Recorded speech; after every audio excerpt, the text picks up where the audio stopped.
ಬೆಂಗಳೂರಿನ ಪ್ರತಿಷ್ಠಿತ ಕಾಲೇಜ್ ಹಾಸ್ಟೆಲ್ಗಳಲ್ಲಿ ದಿಢೀರ್ ಡ್ರಗ್ ಟೆಸ್ಟ್. ಕೆಲ ವಿದ್ಯಾರ್ಥಿಗಳಲ್ಲಿ ಸೇವನೆ ಪಾಸಿಟಿವ್. ಬೆಂಗಳೂರು ನಗರದಲ್ಲಿ ಡ್ರಗ್ಸ್ ಜಾಲಕ್ಕೆ ಕಡಿವಾಣ ಹಾಕಲು ಪೊಲೀಸರು ಹೊಸ ಹೆಜ್ಜೆ ಹಾಕಿದ್ದಾರೆ. ನಗರದ ಪ್ರತಿಷ್ಠಿತ ಕಾಲೇಜುಗಳು ಹಾಗೂ ಹಾಸ್ಟೆಲ್ಗಳಲ್ಲಿ ದಿಢೀರ್ ಡ್ರಗ್ಸ್ ತಪಾಸಣೆ ಮಾಡಲಾಗಿದೆ. ಮಾದಕ ವಸ್ತು ಸೇವನೆ ವಿರುದ್ಧ ಜಾಗೃತಿ ಮೂಡಿಸುವ ಉದ್ದೇಶದಿಂದ ವಿಜಯನಗರ ಉಪವಿಭಾಗದ ಪೊಲೀಸರು ನಗರದಲ್ಲಿನ 8 ಖಾಸಗಿ ಪದವಿ ಕಾಲೇಜುಗಳು ಹಾಗೂ 2 ಹಾಸ್ಟೆಲ್ಗಳಲ್ಲಿ ಡ್ರಗ್ಸ್ ತಪಾಸಣೆ ನಡೆಸಿದ್ದಾರೆ.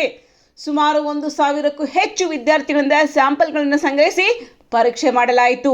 ಪರೀಕ್ಷೆಯ ವೇಳೆ ಕೆಲ ವಿದ್ಯಾರ್ಥಿಗಳಲ್ಲಿ ಡ್ರಗ್ಸ್ ಸೇವನೆ ಲಕ್ಷಣ ಕಂಡು ಬಂದಿದ್ದು, ಮರು ಪರೀಕ್ಷೆ ಬಳಿಕ ಕೆಲವರಲ್ಲಿ ಡ್ರಗ್ಸ್ ಸೇವನೆ ದೃಢಪಟ್ಟಿದೆ ಎಂದು ಮೂಲಗಳು ತಿಳಿಸಿವೆ.